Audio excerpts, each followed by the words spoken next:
everyone, I'm just popping on today to show you guys my center binders. During COVID, each student had to have their own individual materials. And usually I do center tubs, but it was too much to manage and to make sure that all the materials got back in their tubs. That's why I saw these center binders. I have my ELA ones, which we are going to look at today in just a moment. And then I started doing ones for math and social studies. The point of these binders is that each student will have their own. They can also, while staying away from their friends, the 6 feet distancing, play with their friends. Like say it's a spinner game. One student can spin the spinner, mark it on their paper, tell their friend what to mark. Then the other student can take a turn. They're still socially distancing, but they're also doing peer collaboration and partner games, and that worked really well in my classroom. There are 2 ways to make the binders. For my ELA ones, I chose to make them with the sheet protectors. The reason for this is because we use these a lot, and they write with their dry erase markers on them. This way, once they get ruined, I can just buy new sheet protectors, fill in the new sheet, and it's super easy. They're also a lot cheaper than laminating sheets, which is what I use in my math ones and my social studies binders. These usually last about a month or 2 depending on when we're doing our ELA. And I will show those in a minute. And then the other option we have is the laminating sheet. So I laminate them, I hole punch them, and I put them in the binder. The reason why I chose laminating sheets for the math as well as social studies is because they have little pieces, like these pieces right here, which I laminate, and I'm going to put Velcro on the back, and then you could put the Velcro on here and they could stick them. The Velcro doesn't work the greatest on the sheet protectors. Sometimes they come off and they just slide. When you pull them off, they kind of like slide off and you have both pieces. But on the laminating sheets, the Velcro stays right on. So that's why for my math ones and my social studies, I chose laminating sheets instead. Which we will look at our math ones, I think, next week. So I have 3 ELA binders. We have letter recognition, which we usually do September and October while doing ABC boot camp. Then we have sound, which is the next binder we move into. And then we have our CVC. I haven't made ones for digraphs and blends and magic E-words, but those are going to happen for this year. Alright, I'm going to open up my binders and show you guys the material inside. We are going to start with our letter recognition binder. So each binder has the name of the skill, so whenever I store them I know exactly which binders have which skills, especially because I want all my ELA ones to be red. So this way I know, this is letter recognition, that one sounds. They also have a number.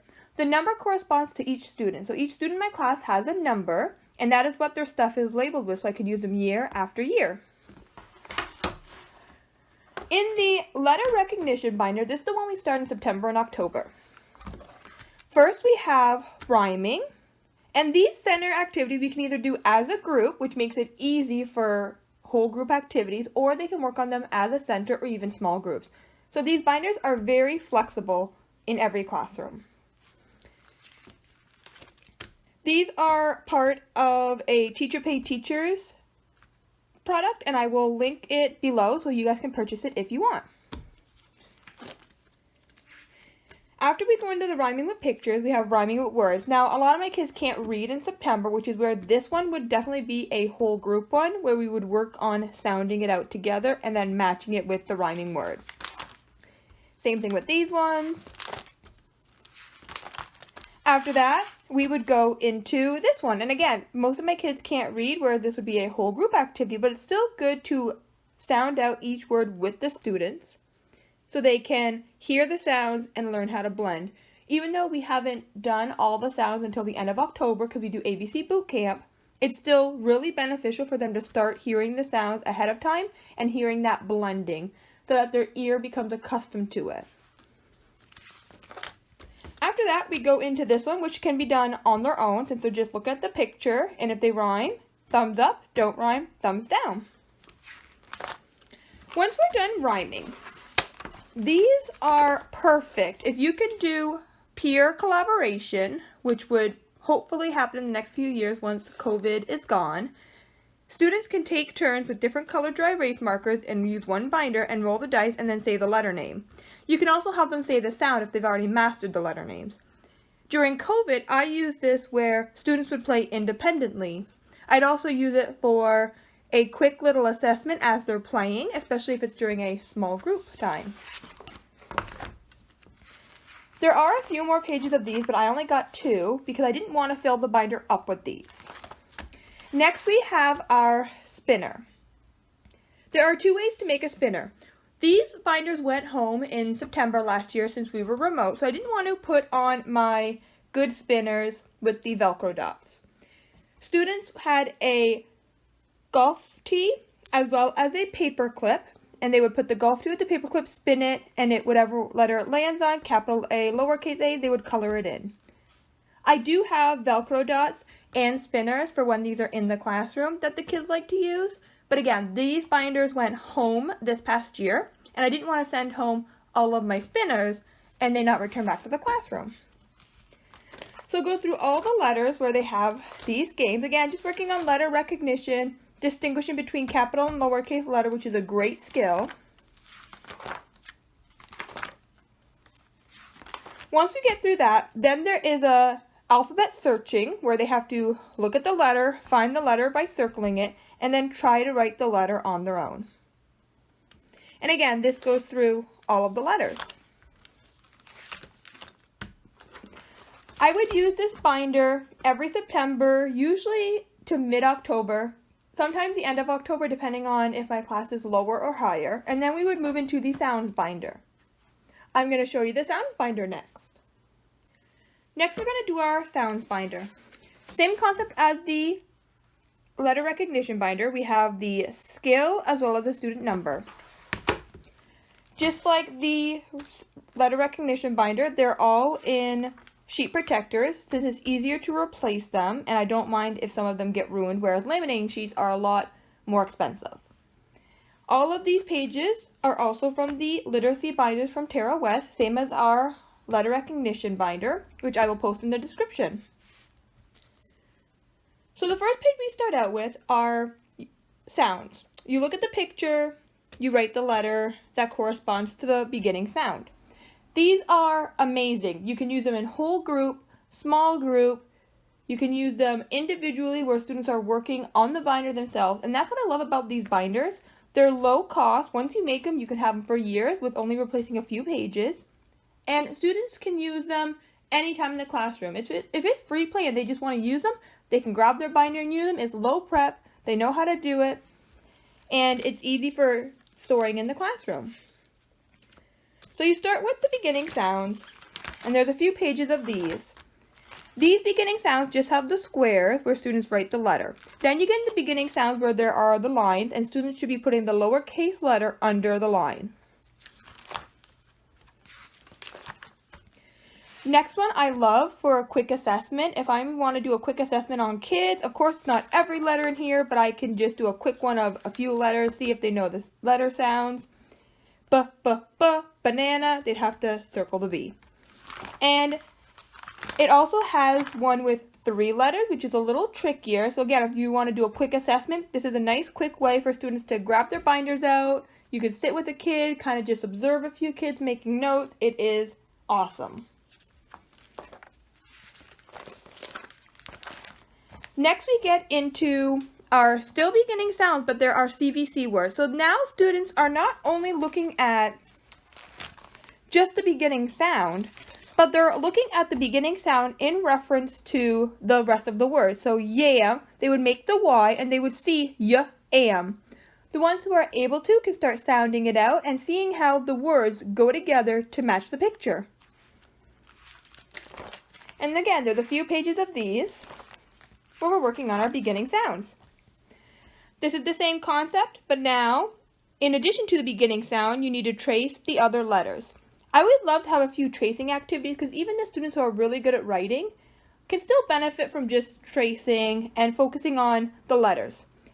When students are tracing letters, they're focusing on what letters go with that word. So they're going to write the J for jam, and then they're going to write the A, And as they're writing, hopefully some of them will be sounding out the letters and just even looking at the letters to know that it corresponds with the J to make the word jam.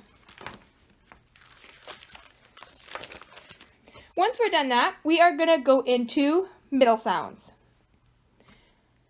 Same idea, students are going to look at the picture and write the middle sound in. Now, I would not have students start a new concept like middle sounds before I teach it. I would put a little post-it or a little sticker and tell them don't go to this page. Some of them might be able to understand it, but I just like to teach the concept first before I let them go at the book and trying to figure it out on their own. Some of them who may not know to look for the middle sound or may get confused by looking at this will try to figure it out, and if they're wrong, they're going to get it in their head, this new routine of doing something the incorrect way. So again, it does the middle sounds all throughout. And then we're going to work on the final sounds. Again, I wouldn't have students start this before I teach it because looking at it, they're going to be like, oh, it's the beginning sound, especially the first one, ball, oh, circle B. Wagon, w. And they're going to get the wrong letter, even though they think they have it right because they're doing the beginning sound. It's the end sound they're looking for. But then they're going to get to hip and be like, oh, there's no H. What am I supposed to do? They're going to get really confused. They're going to get frustrated. And it's going to have potentially a lot of meltdowns. So again, even just sticking a little post-it note where students know, like a red post-it note or a red stop sign sticker, which you can easily peel off later, will know, stop, don't go past this part. Again, with the final sounds, they're going to write it and then write the final sound. So job, J-O, and then write the B.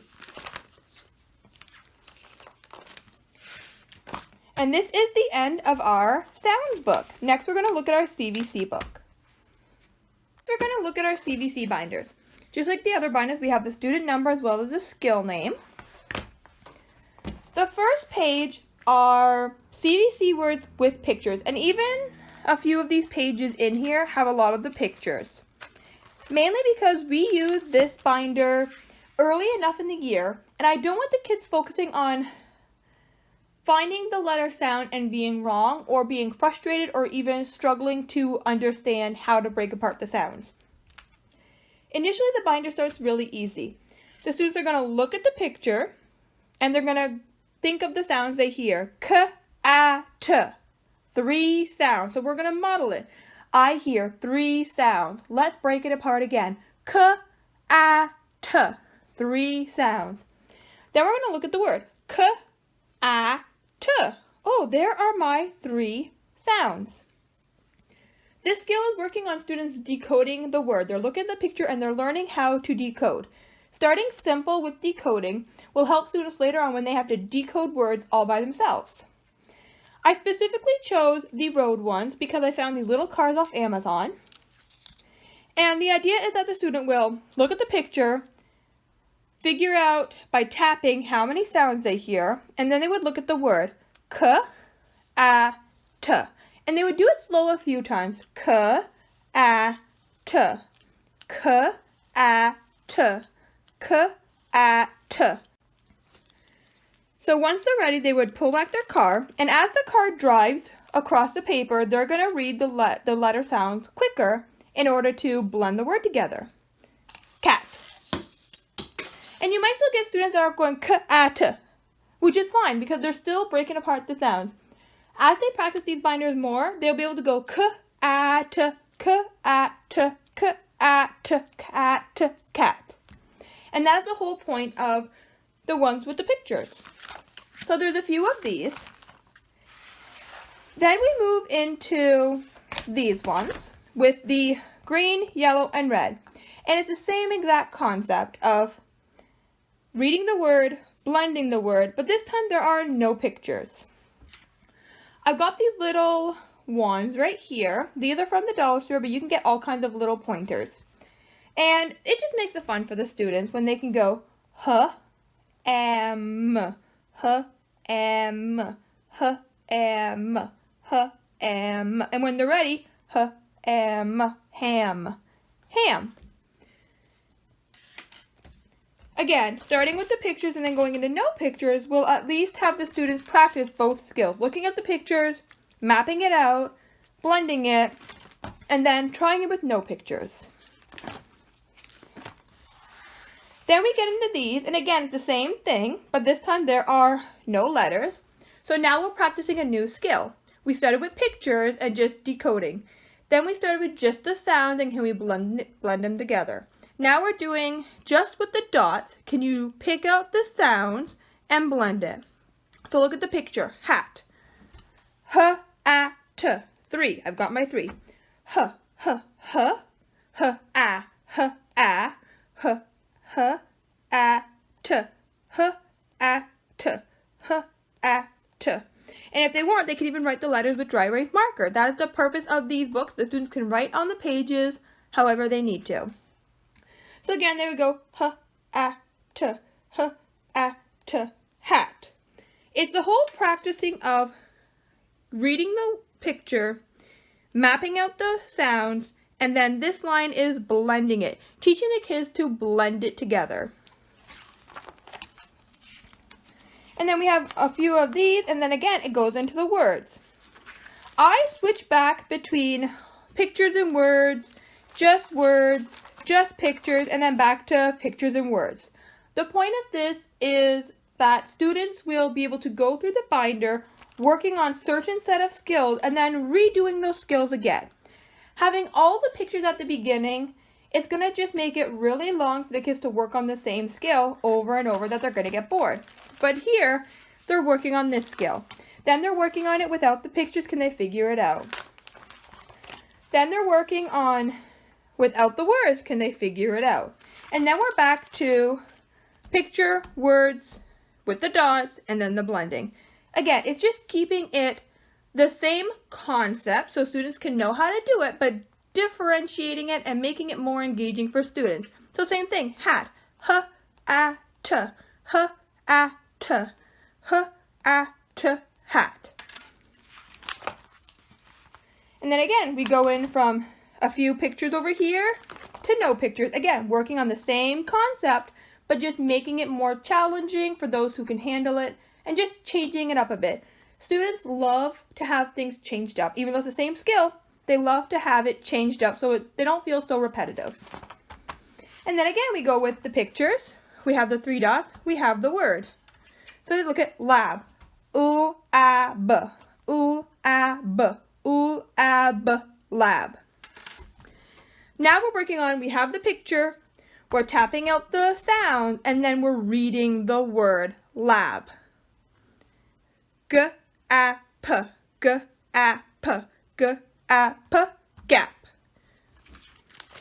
And it goes through those ones.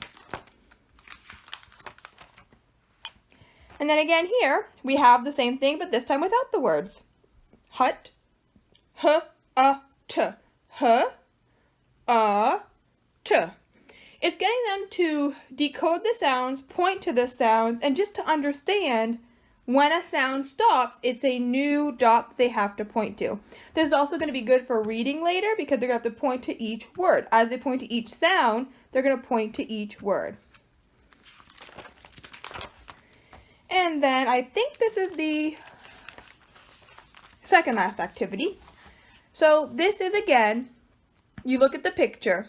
Now they have the word first. So the students are going b-e-d, b-e-d, b-e-d, bed. Again, the picture will help them read it, but at least they're differentiating through the sounds, they're decoding it, and they're pointing to the sounds as they do the sounds. Definitely takes a lot of modeling for the CVC ones. I don't just want the kids going b-e-d, bed. I want them to go b-e-d, b-e-d, b-e-d, b-e-d, bed. Work on teaching the students to do at least the sounds 3 times, then to slowly blend it, and then quickly blend it. This way they're learning, their brain is understanding how to do it, and their ears are also getting used to hearing the blending and the putting it together. Once we do a few of the blending, it goes into writing sentences. I like the dog. So they would go D-A-G, D, D-A-O, D-A-G, I like the dog. And there's a couple pages of these. They change the first is I like the, then it goes to look at the, where is the, and this is my. Some of the students may not know these sight words, but it's easy to just teach them, even if we do a page a day during whole group. For the ones who can't remember the sight words, at least they're getting that, learning how to write a sentence, learning how to decode, and they're seeing the little finger spaces in between and realizing this is a word, this is a word, this is a word, this is a word. The students who are higher academically will definitely be able to remember I like the, and then they'll write the word dog. They'll know that each word, you have to stop, do a little pause, and then you can read the sentence. I like the dog. So this is the concept of the sounds binder. Again, I haven't done the Cvc binder yet, or the blends and digraphs, which I'm going to work on probably early in the year, and we'll do another video once those are done. The other thing I wanted to show you was the spinners I was talking about from Amazon. So I put a Velcro dot on the bottom. I put a Velcro dot on the page. So if I was doing these ones, there'd be Velcro dots on here. Students would take their spinners, stick it on, and then it would spin it. Again, because these went home, I didn't bother with the Velcro dot and the spinners. They just did the golf tees and the paper clips. You could also do a pencil and paper clips. But I did want to show you, these are off of Amazon. It comes in a huge pack, and they are amazing. Alright, so those are my binders. And next week, we will look at the math binders, which again, have the number and the skill. But these ones are using laminating sheets and cards or pieces or manipulatives. So we will look at these next week.